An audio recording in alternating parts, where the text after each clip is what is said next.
E vão, então, trazer aqui o Ricardo. Vamos ver se melhorou aqui já. Oi, Ricardo, tudo bem? Oi, me ouve bem?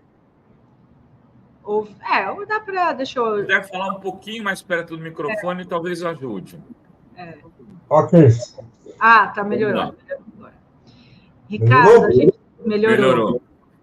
A gente estava falando do programa lançado ontem pelo governo Lula de crédito consignado para trabalhador da iniciativa privada, que não teve muito destaque, foi ofuscado por essa questão do Lula ter falado que colocou a Gleisi, uma mulher bonita, na articulação política.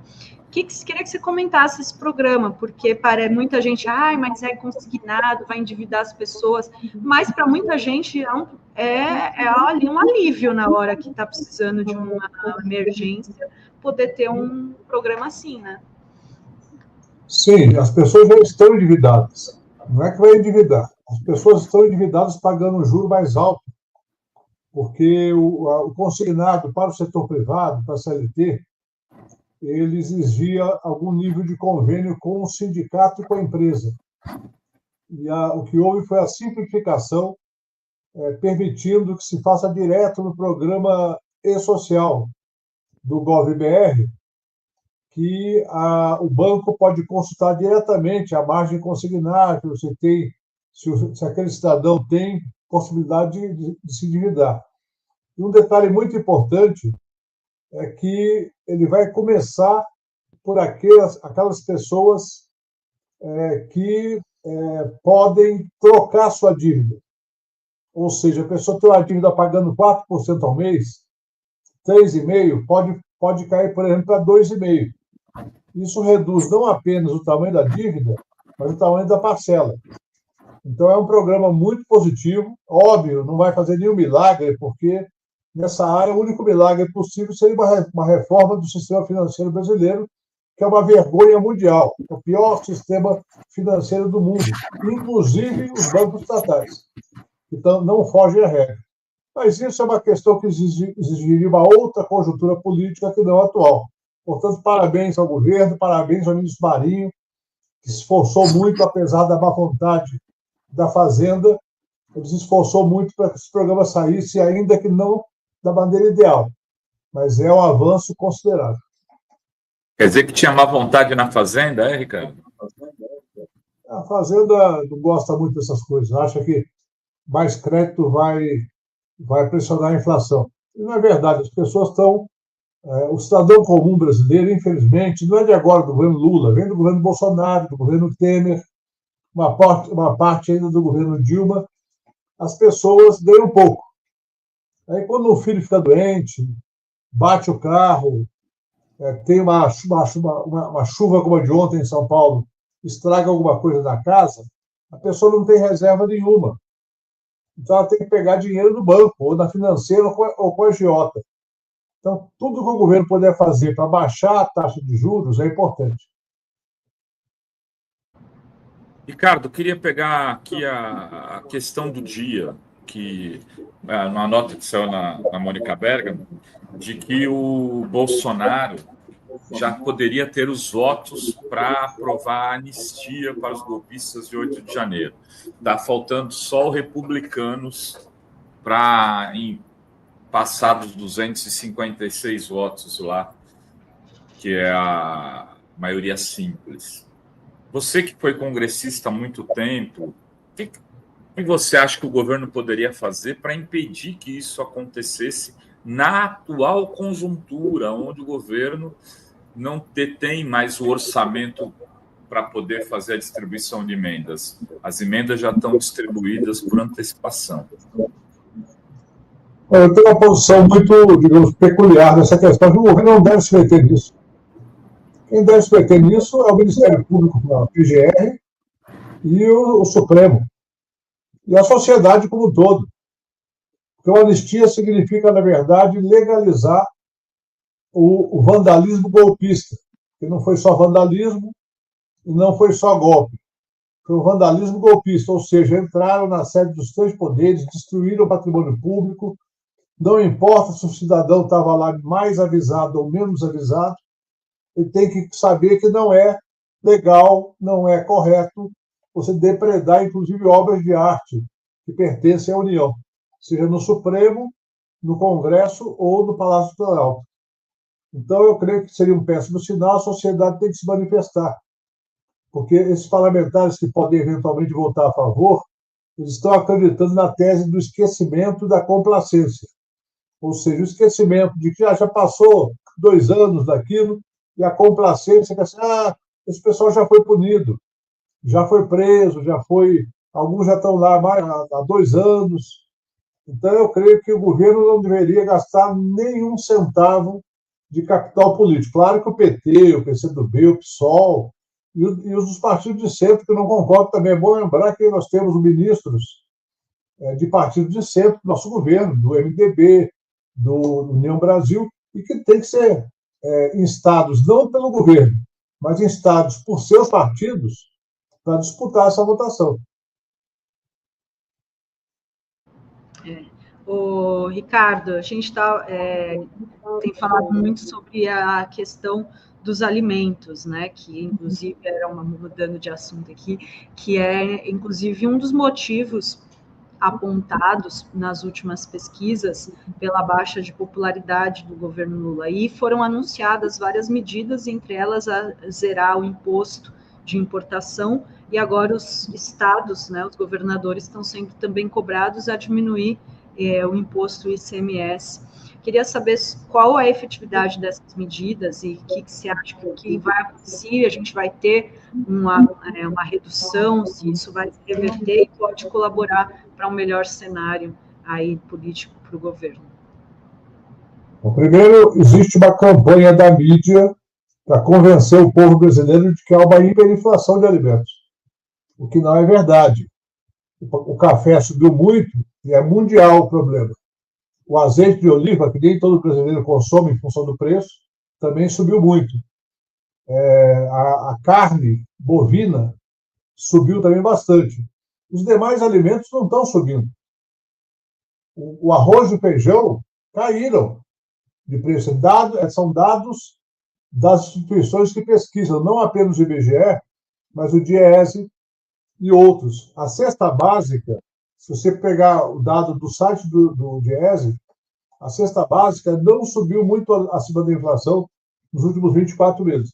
Então, há uma campanha para convencer o povo de que a inflação está muito alta. Todo dia, matéria no supermercado, entrevistando donas de casa, reclamando do preço disso, daquilo. Bom, isso é uma questão.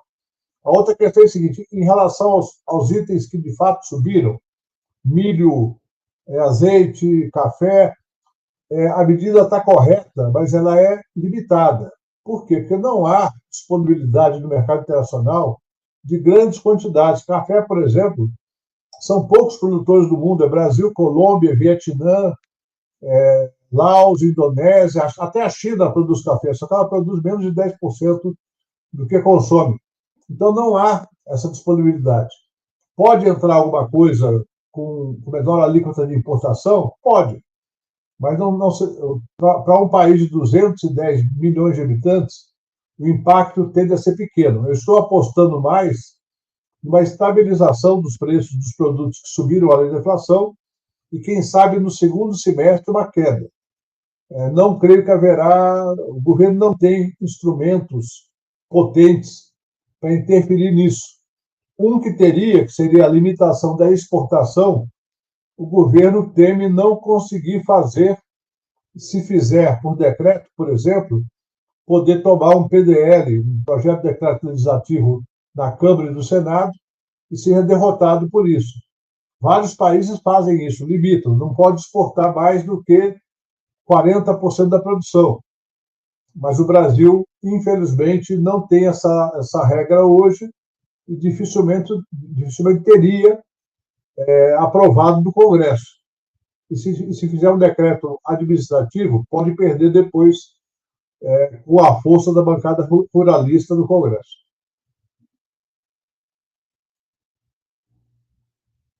Ele deu aí, acho que... Estava no mudo, pode falar agora, Renato. Ricardo, você chegou a ver a entrevista do João Santana? Vi, acho que é bem realista. Eu queria te perguntar sobre isso, porque o João Santana fala num dado momento o governo deveria caminhar para a esquerda para poder retomar o protagonismo Lula, né? Ele critica o Haddad por estar assumindo muitas pautas dos banqueiros e fala que se o Lula quiser ganhar a eleição, teria que dar uma guinada para a esquerda. O que você acha disso? Então, primeiro, eu creio que o que ele chama de guinada para a esquerda, na verdade, é uma guinada popular. Por exemplo, essa questão dos juros, é inadmissível que o Banco do Brasil, que é o banco do governo, embora tenha ações na Bolsa, tenha tido uma rentabilidade de 22% sobre o patrimônio líquido e não faça nenhum aceno para a sua clientela de classe média e classe média baixa. E que o governo não fale mais sobre o escândalo que é o sistema financeiro brasileiro. Que o governo não faça, por exemplo, em relação a questões da economia como um todo, uma apreciação, mesmo que ele não tenha nenhuma medida a tomar, mas uma apreciação retórica de que é preciso mudar isso. Então, eu creio que, nesse sentido, João Santana está correto. É preciso que o governo tenha uma sintonia com o sentimento popular. Um dos problemas de ser governo é você, às vezes, não conseguir entender o que está acontecendo nas ruas. O sentimento de uma parte da população que acha que a vida não está boa. Agora, creio que é plenamente possível, este ano, o governo recuperar isso adotando essa retórica. Por exemplo, eu concordo com ele. Eu falo do Haddad com o carinho de quem conheceu o Haddad quando ele era subsecretário do João Sayad, na Prefeitura de São Paulo. E sempre reconhecendo o talento, a inteligência, a capacidade dele, inclusive a capacidade política de superar dificuldades. Mas eu creio que ele podia falar um pouco mais à esquerda, mesmo que ele não tenha margem para tomar medidas mais populares, porque nós sabemos que o nosso governo atua num universo legal e político que nem sempre tem a força para fazer o que quer. Mas pode falar o que quer, para que a população saiba que o governo está lutando por ela.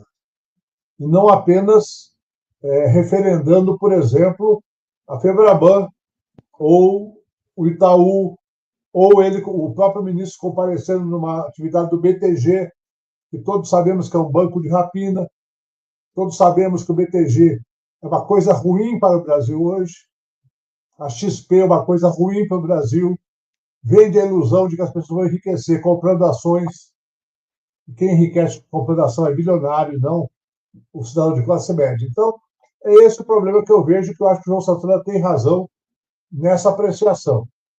Sobre a imagem que ele faz do Lula, eu creio que é uma coisa natural. O Lula já está na política brasileira há 40 anos. Então, algum desgaste sempre vem. Mas ele ainda é a liderança política mais importante desse país. E, na minha opinião, favorito para ganhar a reeleição de 2026.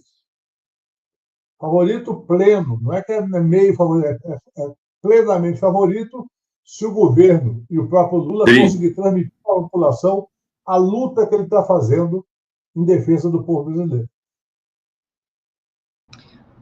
Ricardo, e o fator do Trump, o governo Trump, que tem aí já admitido que pode entrar numa recessão, tem, né, a questão da taxação.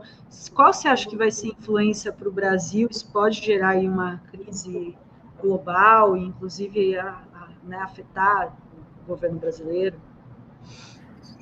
O grande problema da conjuntura é o Trump. Se ele continuar com essa política de taxar uma coisa de manhã, à tarde reduz a taxa, anuncia algo, se a Europa responde, ele diz que vai quadruplicar a tarifa, isso pode provocar não um problema político externo, mas um problema de investimento. Os empresários que estão planejando investir em vários países começam a medir se vale a pena acelerar ou retardar o investimento. Isso pode gerar uma recessão mundial, não é a recessão dos Estados Unidos.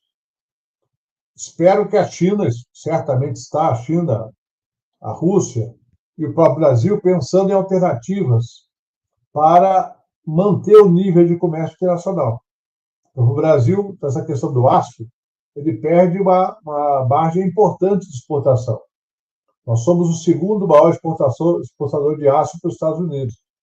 Então, se por acaso nós conseguirmos manter um nível de exportação razoável para os Estados Unidos e diversificar para a China, para o Japão, para a Coreia do Sul, para a América do Sul, para o México, eu creio que aí nós podemos não correr tanto risco, mas algum risco está em cima da mesa, ou seja, temos uma pessoa sem noção do estrago que pode causar, inclusive para a inflação interna dos Estados Unidos, operando numa situação de absoluta irresponsabilidade com as consequências.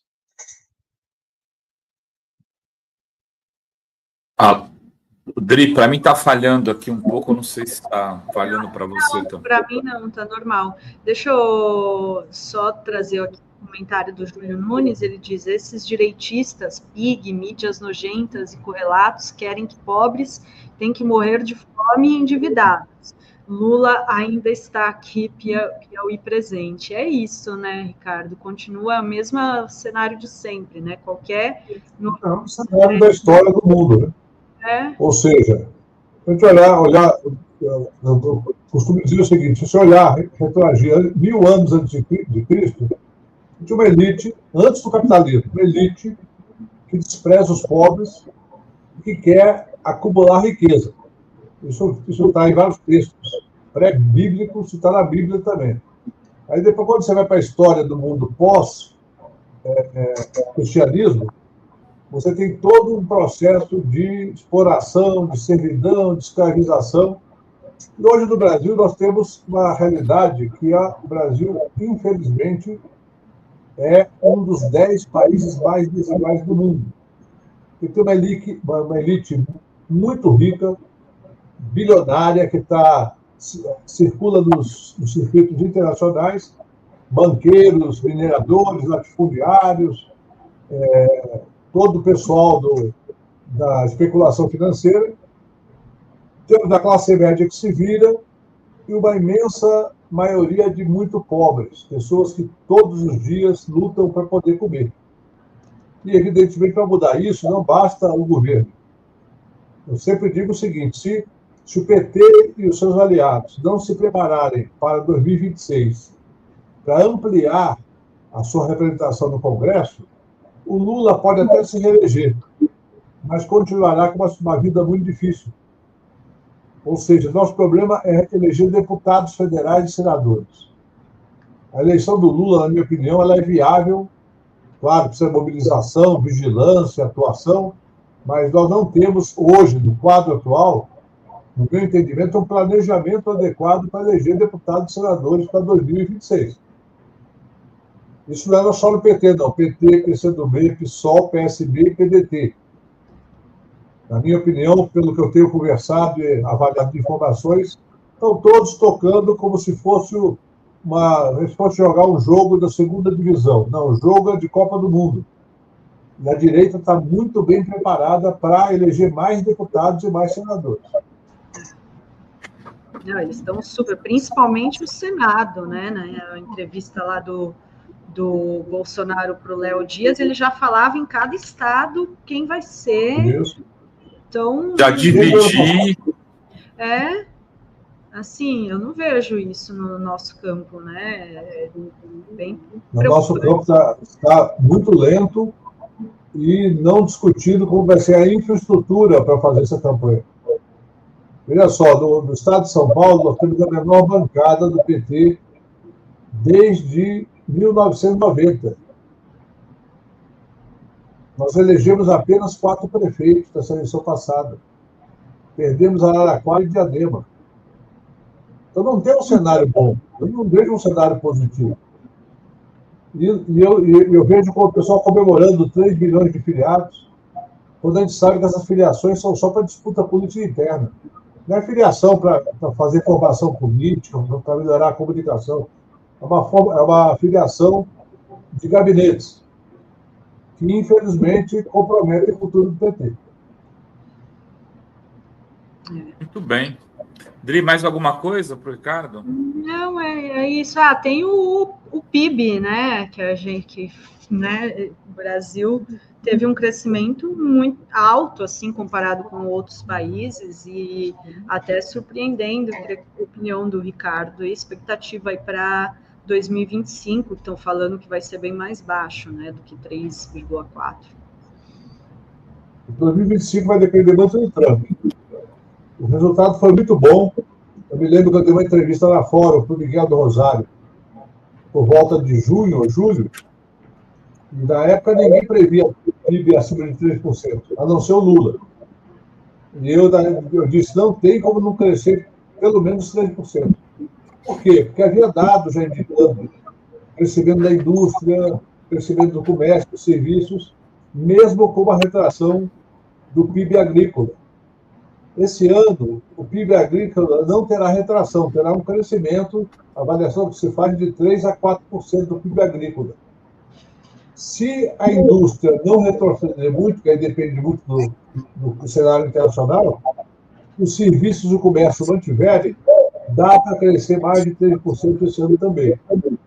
Eu não estou pessimista em relação ao PIB, mas eu sempre digo que a professora Maria da Conceição Travaglia dizia com muita propriedade que o povo não come PIB. Se o PIB crescer 3% e o emprego também expandir em torno de 3%, aí a coisa está bem posicionada do ponto de vista social. E a inflação, ela vai rodar nessa faixa de 5% até 6% ao ano. E para a história do Brasil, é uma inflação baixa. Não é inflação alta. A Rede Globo quer nos convencer que é uma inflação alta, mas não é alta. Então, se o governo conseguir segurar o preço dos alimentos com uma super safra e, ao mesmo tempo, não houver reajustes de tarifas de luz, de água e de transporte acima da inflação, a inflação vai ficar por aí, 5% a 6%, que, para a história do Brasil, eu que comecei a trabalhar com 1978, vivi desde inflação alta até hiperinflação, eu sei o que é inflação alta. Eu faço compra no supermercado e sei que o preço dos alimentos, com exceção do café, da carne bovina e do azeite, não estão com essa loucura toda que a mídia quer nos convencer. Muito bem. Obrigada, Ricardo. Queria te agradecer. Muito obrigada pelas análises aqui hoje e até a próxima. Obrigado. Até a próxima. Abração. Até a próxima, Ricardo.